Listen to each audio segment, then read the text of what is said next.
Octavio, c'est possible d'avoir la une du journal Le Messager qui est dans les kiosques depuis hier au prix de 250 francs seulement.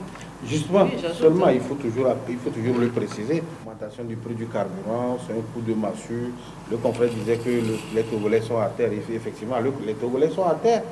Les Togolais sont à terre. Oui, nous sommes à terre. Oui, c'est ce que j'allais dire. C'est comme si nous sommes des étrangers. Non, nous sommes des Togolais. J'allais dire vous et moi. Je n'avais pas encore terminé. J'allais dire vous et moi, nous sommes aujourd'hui à terre. Nous sommes aujourd'hui à terre et on ne peut plus supporter. C'est pourquoi moi je dis, c'est bien la sortie de Djeritama qui en appelle à Faure Gnassingbé, parce que Faure Gnassingbé peut faire quelque chose. Il est le garant de l'intégrité. Il a même dit dans son courrier, il ne parle pas en tant qu'élu du peuple, voilà. Mais en tant que citoyen. Oui, je crois que Faure Gnassingbé peut faire quelque chose avec son gouvernement, prendre un certain nombre de décisions, je le disais tantôt, poser un certain nombre d'actes. Les décisions, quand même... elles se prennent sur papier, mais oui. au finish, on ne voit rien de ça. Ça veut dire que ces décisions ne sont pas efficaces. Excusez-moi de le dire, ça veut dire que ces décisions ne sont pas efficaces. Il faut revoir. Il faut revoir non seulement les décisions, mais la manière de mettre en application ces décisions. Nous avons dit l'autre fois, quand les gens disent qu'il ne faut pas augmenter le prix du bol du maïs, ou bien ne pas augmenter tel sur le marché, mais il y a les inspecteurs qui sont là, qui ne vont pas sur le marché pour contrôler. Ou bien, dès les premières heures, ces inspecteurs sortent avec le milice, ils sont derrière, on prend la caméra, on filme le soir, on nous montre à la télé, 1-2 semaines, pas même une semaine, 1-2-3 jours, c'est fini. Personne n'est plus là pour contrôler. Vous êtes passé. Le commerçant qui est là, qui cherche les profits, va augmenter, évidemment. Et c'est dans ce sens. Abbas a dit quelque chose de très intéressant. Moi, je voudrais qu'on revienne là-dessus. Le fait que l'État a laissé l'importation bien, oui, l'importation du gaz dans les mains d'un privé. C'est ça qui nous coûte aujourd'hui. Je pense qu'en Côte d'Ivoire, ce n'est pas le cas. Au Ghana, c'est vrai que la Côte d'Ivoire produit du gaz, mais dans d'autres pays, ce n'est pas comme ça. Ce n'est pas comme ça. L'État ne devrait pas faire. Aujourd'hui, les faits sont là et prouvent que l'État a failli. L'État a fait une erreur. Monumentale. Oui, et comme je l'ai dit, à quelque chose de bon, cela va permettre l'État de se corriger, de corriger certains nombres de pratiques, de corriger certains nombres et de voir clair, de se dire que, attention, il y a certaines structures stratégiques, bien certains secteurs stratégiques qu'on ne doit pas laisser aux mains des privés. Et l'ATC a fait ça, la sortie, vous l'avez dit dans la revue, l'ATC et l'Association togolaise des consommateurs et la RCT également ont fait une sortie, oui, pour dire que c'est inopportun, cette histoire d'augmentation, c'est inopportun. Maintenant, pour corroborer tout, parce que nous sommes des Togolais, les gens écoutent et ils voient ce qui se passe.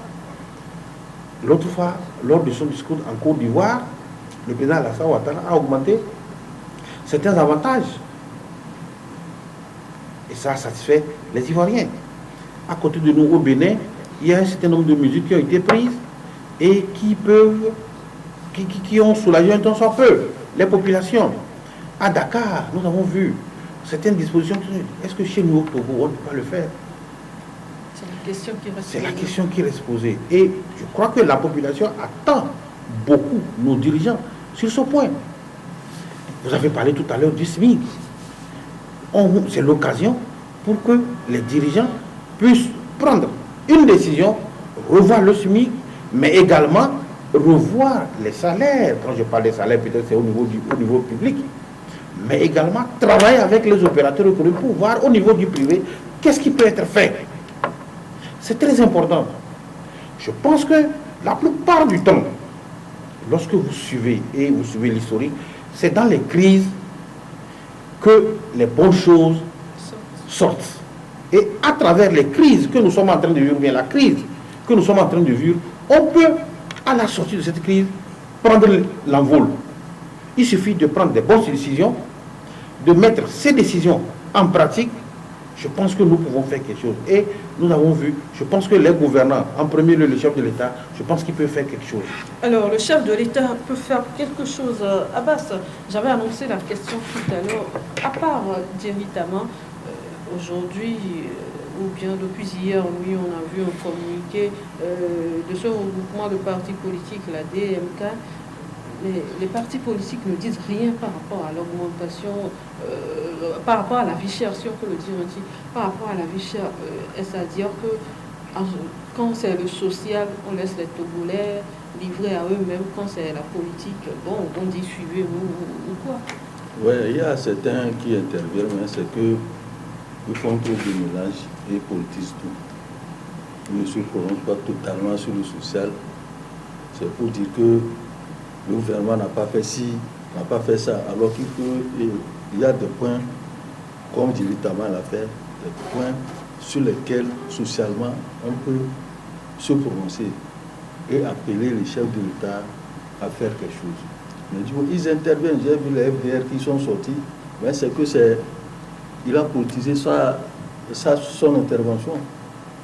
Il y a d'autres également, même quand tu prends la DMK qui est sortie là, c'est souvent dans la chute qu'ils vont parler de ça.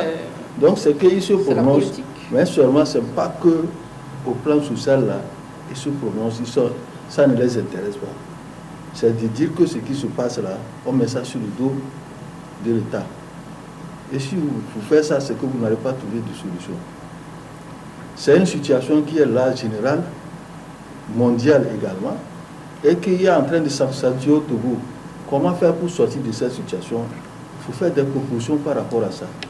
Et approcher le gouvernement pour dire que voilà ce que nous pouvons faire pour sortir de la crise. Mais pour qu'il faut faire de telle sorte que c'est comme c'est l'État là, l'État. Par rapport à ces augmentations, reboisement et choses, ce qui veut dire que la politique du chef de l'État, qui est de planter les arbres, 1 milliard d'ici 2030. Oui, ce sera dans votre revue, bien sûr, hein, mais vous pouvez quand même aborder ça. C'est que c'est un problème qui est en train de se poser. Et les engagements pris lors du dernier sommet pour le climat, là, ouais, il y a ça. 22, hein. Ouais. Est-ce que ça remet tout en cause, ça ne sert plus à rien. Parce que là où nous sommes, je suis sûr que c'est que d'autres pays sont en train de l'appliquer. C'est pour cela que vous voyez dans les pays voisins, le gaz n'est pas monté. Mais c'est chez nous. Comme Chaboué l'a dit tout à l'heure, c'est que l'État a pris, depuis là, dans les pays voisins, l'État a pris la production du gaz en main. Ça fait que ça ne se ressent pas chez eux. Ici, on a minimisé cette situation et on a laissé ça aux particuliers. Maintenant, avec le problème qui se pose de cherté de vie et de production de gaz, on peut, dans le cadre de partenariat public-privé, faire de telle sorte que au moins le gouvernement puisse avoir maintenant son droit de regard beaucoup plus sur la production du gaz, pour respecter ce que nous sommes en train de dire par rapport au fait que au COP 22 ou bien COP 21, on a pris certaines décisions par rapport au reboisement, et aujourd'hui, au niveau du Togo, il y a une contradiction qui est en train de se passer parce que les intervenants tout à l'heure, ils l'ont dit, hein, qu'ils vont retourner à les gens vont retourner à l'utilisation du bois, du charbon de bois, bien que le charbon de bois aussi coûte cher, mais ça au moins ça se vend en détail. Ça, avec 200 francs, vous 200 francs, tu as déjà faire préparé. votre cuisine. Ouais. Et vous voyez que aujourd'hui il y a des gens qui balancent même les anciens réchauds. Les réchauds étudiants que nous utilisons. Une petite anecdote, il est dedans. Mais attends, il y a aussi les réseaux qui balancent les réseaux, n'oubliez pas que ça utilise le pétrole. Sur le pétrole, il y a le courant. Il y a d'autres réseaux sur le pétrole, réchauds de courant, en courant. Oui, c'est les réchauds à spirale. D'autres utilisent le pétrole. Mais le pétrole également, il faut aller à la station pour ajouter. Même si tu as le pétrole avec ça, là, tu peux préparer ton pays. C'est la réponse qu'il m'a donnée. Tu vas préparer le pays avec ça. Et que 2 litres de pétrole, tu vas utiliser ça au moins 2 ou 3 jours. Alors que le gaz là, maintenant on ne sait même pas si le gaz là, ça remplit même.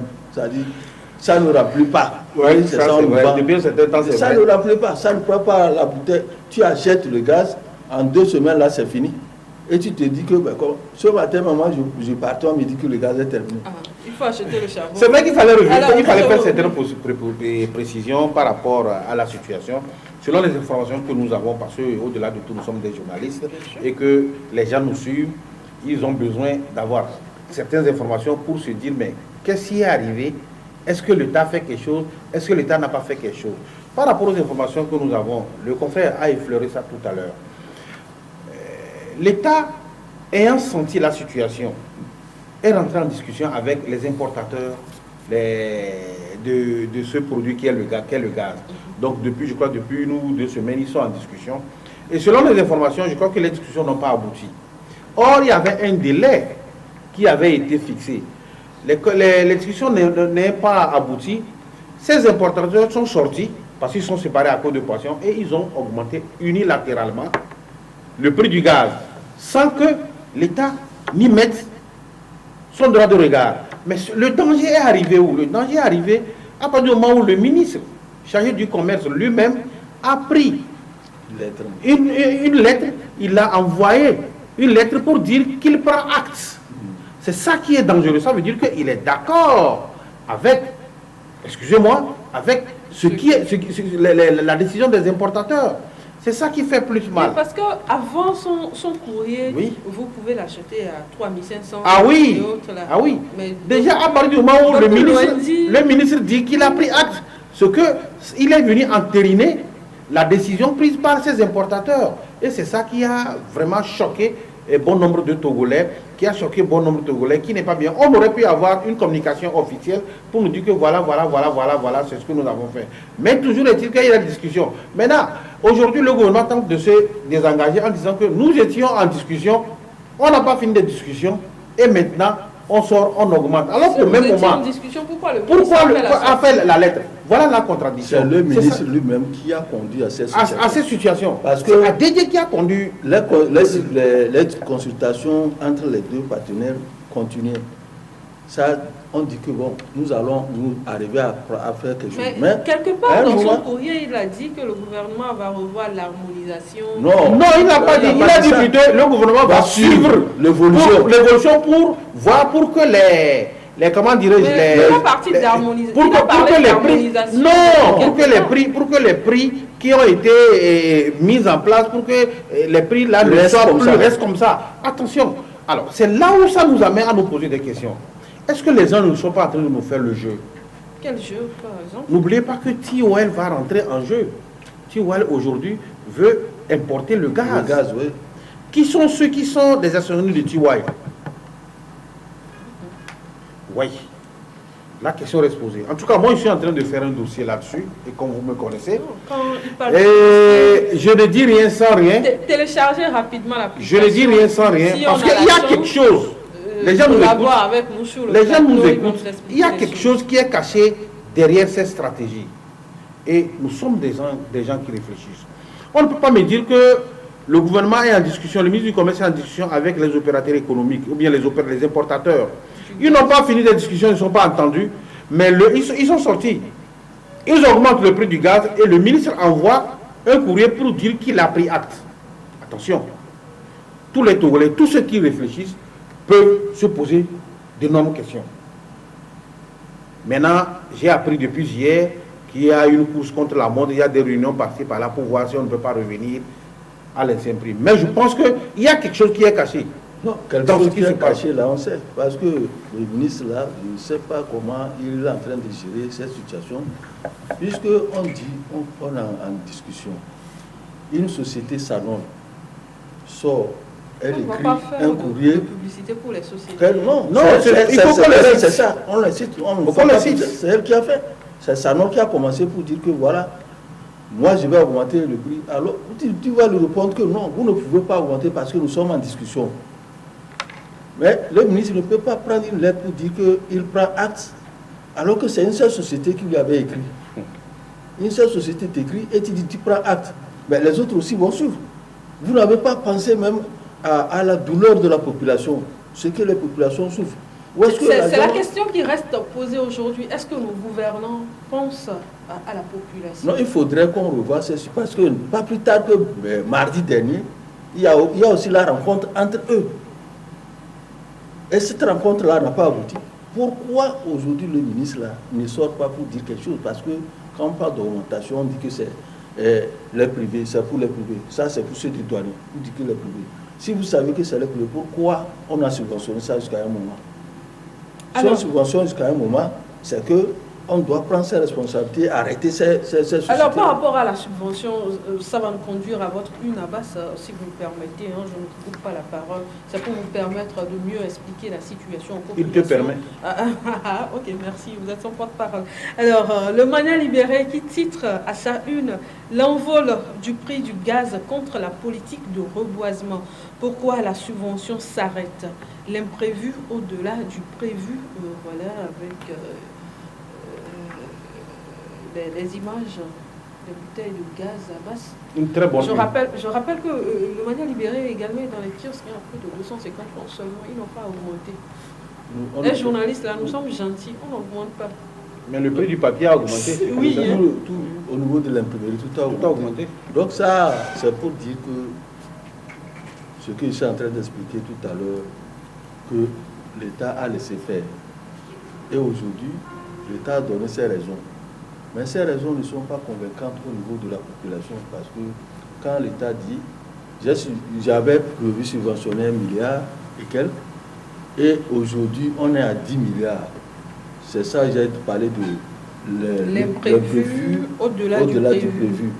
Donc ce qu'ils étaient prévus, c'est 1 milliard pour subventionner. Mais l'État a fait un effort pour aller jusqu'à 10 milliards. Et arrivé à 10 milliards, il dit que je ne peux plus subventionner parce que ça me dépasse. Et il y a d'autres... Est-ce qu'on ne peut pas subventionner en part?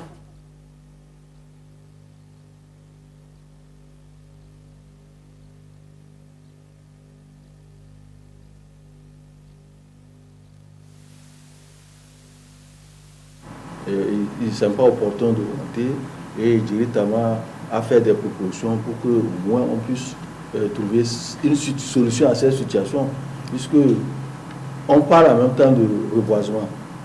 Et au même moment, on corse la situation par laquelle on pouvait continuer par reboiser. On met le gaz à chose. Et le gouvernement dit que c'est parce que malgré qu'on subventionne le gaz à un moment jusqu'à 10 milliards, on voit des tonnes de charbon traverser la ville. Les gens ne continuent pas à utiliser le charbon de bois, les gens ne continuent pas à utiliser le bois de feu, de forêt, tout ça là, que c'est pour ça qu'il a arrêté. On pouvait faire de telle sorte qu'on pouvait arrêter ce transport de bois là. Le gouvernement a des moyens. Vous savez, pour certains foyers, on a besoin des deux. On a besoin des trois.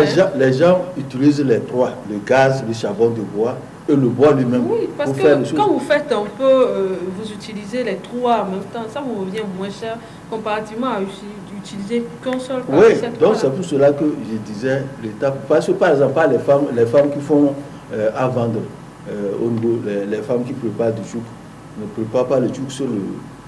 Comment on peut préparer le chouk sur le gaz? Voilà, c'est des bois de chauffe qu'ils utilisent. C'est des bois de chauffe. Donc aujourd'hui, c'est les bois de chauffe là qu'on voit transiter, traverser la ville. On dit que les gens consomment plus que chose. J'ai vu quelque part un article, on a dit qu'il y a 99% ou bien 88% qui utilisent le charbon du bois, alors que c'est combien de pourcents qui utilisent le gaz. Mais quand on fait cette situation, on présente ça comme ça, c'est que on ne peut pas partir de là pour dire que le gaz va encore être augmenter plus de choses, parce que quand vous prenez tout le pays, le rapport là que celui-là a fait dans son truc, c'est que l'ensemble du pays, quand vous allez au nord, on n'utilise pas le gaz au nord, on n'utilise pas le gaz dans les villes, dans les localités beaucoup plus reculées. C'est toujours le bois de chauffer le charbon. Là, vous n'avez même pas besoin d'acheter. Vous n'avez pas besoin d'acheter. Il y a quelque chose peut-être que nos dirigeants ne comprennent pas. Il y a certains endroits où vous n'avez pas besoin d'acheter ces bois-là. Vous allez seulement dans la brousse, vous les amenez à la maison, vous coupez, même vous dites, on dit, les enfants, il faut aller chercher du bois au champ. Et souvent, même quand les gens vont au champ, c'est qu'ils reviennent avec des tas de bois. Et puis ce qu'ils ramènent, ce n'est pas grand-chose. C'est pas grand-chose, c'est pour préparer. Pour qu'on parle de déforestation. Déforestation. Ici, on tourne vers là carrément avec ce qui se passe. Surtout à Lomé ici, et dans ces environs, les gens vont abandonner l'utilisation du gaz parce que ça coûte cher. Et là, on va se tourner vers le charbon de bois. Et le charbon de bois, où est-ce qu'on amène ça de l'intérieur du pays? Et les gens vont beaucoup plus acheter. Même ici, le charbon coûte cher. Et également le charbon, même, c'est aujourd'hui même que le charbon va encore augmenter. Ça, c'est clair. Les gens vont pouvoir augmenter. Est-ce que depuis l'augmentation du gaz, là, vous avez vu les gens attacher le charbon de 100 francs? Non. Faites un tour. Aujourd'hui, moi, j'ai... À la sortie, faites un tour. Vous allez voir ce qu'on attache pour 100 francs là. Oui, oui. Si, Moi, j'utilise les deux. J'utilise et le gaz et le charbon. Charbon. Ouais, mon charbon est fini. Hier, depuis j'ai commandé, je ne l'ai pas eu. Non seulement je n'ai pas eu, mais ce matin, on me fait comprendre que le charbon que je prenais à 9 000 et quelques, c'est parti à 15 000 le sac. Donc, vous comprenez que vraiment... Alors, Tchabouré, tout à l'heure, Abbas a dit quelque chose. Qu'on voit les gens traverser la ville avec du bois et autres là. Avant, on subventionnait le gaz et on assiste à ça. Aujourd'hui, quand on ne subventionne plus le gaz, peut-être que tous les arbres seront coupés au Togo. Non, ça c'est clair, ça va s'accentuer. Ça va s'accentuer. Et il ne faut pas être étonné que tout le monde, même que ce soit à l'intérieur ou bien à Lomé ici, les gens retournent à ces méthodes traditionnelles. Ça, soyez-en sûrs, parce que le coût n'est plus supportable. Le coût n'est plus supportable. On estime et on espère plutôt que dans les jours à venir, quelque chose va être fait pour pouvoir soulager ces populations, nous soulager, nous, qui sommes des pauvres et qui n'arrivons pas. Il faudrait que ce soit les bonnes décisions qui soient prises. Surtout, c'est ça, c'est ce que j'ai dit. Les décisions soient prises, on dit, pour permettre à la population... On prend et on ne fait pas un suivi. Après, on ne fait pas un suivi. Je crois que nous sommes aujourd'hui à terre, on est sous le coup aujourd'hui. Il faut que... Et ceux-là qui peuvent nous venir en aide, ceux-là qui peuvent nous sauver, c'est les gouvernants. Et moi, je parie qu'en ce moment, le chef de l'État ne dort pas. Je parie. Comment vous êtes son ami? Non, il est dirigeant. Je ne suis pas son avocat, mais je crois qu'il est dirigeant et vu la situation, vu la tension par rapport non seulement à la vie chère, à l'augmentation du prix des produits pétroliers et à l'augmentation du gaz aujourd'hui où ça bouillonne. Il ne faut pas oublier le terrorisme. Oui, oui, et c'est ça, j'en viens, ça bouillonne un peu partout, venu s'ajouter à la situation du terrorisme. Moi, je suis sûr que je n'aimerais pas être à sa place en ce moment, parce que non, soyez sérieux, je n'aimerais pas être à sa place. Mais je pense, oui, mais je pense qu'il peut faire quelque chose. Moi, je l'ai toujours dit, il peut faire quelque chose avec ses dirigeants. Mais je reviens par rapport à cette situation de gaz. Je crois que la semaine prochaine, je vais vous donner quelques bribes de ce que j'en sais par rapport à ma petite enquête sur ce qui s'est passé, parce que ce n'est pas clair. C'est fou. Non, ce n'est pas clair. C'est trop fou. C'est pas clair. Même à la réaction du ministre. C'est pas clair. C'est pas clair parce que on en sait quelque chose. Est-ce que les gens ne sont pas en train de mettre certaines sociétés en place pour pouvoir intégrer le circuit et mettre sur le dos des anciens importateurs du gaz et profiter de la situation, mettre en place leur société? En tout cas, le mercredi, vous en serez un peu plus. On va prier. Il n'y a pas de problème. Pour que vous soyez disponible et être ici. Et qu'on en parle. Abbas, vous avez quelque chose à ajouter? Ouais, j'aurais voulu qu'on parle de la situation au niveau de la commune d'Akoué, mais malheureusement, nous n'avons pas le temps. On va placer un mot. Vous allez placer un mot. Ah non, on va placer un mot parce que j'en sais beaucoup. Hein. Oui, je sais. voulais ajouter quelque chose par rapport à ce que tu as dit, que le chef de l'État ne doit pas, parce que le chef de l'État lui-même fait tout pour que les Togolais soient au moins dans de bonnes conditions. Et pourquoi mais c'est que peut-être que ceux-là qui sont chargés d'exécuter la décision, il faut les changer, les mesures ne le font pas. Parce que ça ne se ressemble pas exactement à ce que le chef de l'État veut là. Non, ça Abbas, ne se ressemble pas. Une question. Quand vous chargez quelqu'un de faire quelque chose pour vous, pour permettre à ceux que vous dirigez de se sentir à l'aise, si cette personne ne le fait pas bien, allez, il faut la dégager. Qu'est-ce qui vous empêche d'enlever cette personne? La dégager, parce que ça dépend des rapports qu'on vient de faire. Parce que lui ne peut pas être au même moment à tous les endroits. C'est pour cela qu'il a mis, toi, il faut aller faire ceci, faire ceci. Quand la lobby des ministres, chacun fait de route. Et cette feuille de route-là doit être respectée. Mais on a l'impression que ça ne réagit surtout au niveau de la consommation. Au niveau de la consommation où les gens souffrent actuellement. Quand vous prenez, tout tourne aujourd'hui, la cherté de la vie tourne aujourd'hui autour de la consommation. Peut-être bientôt, on aura un repas chaque 2 jours, parce qu'avec cette situation...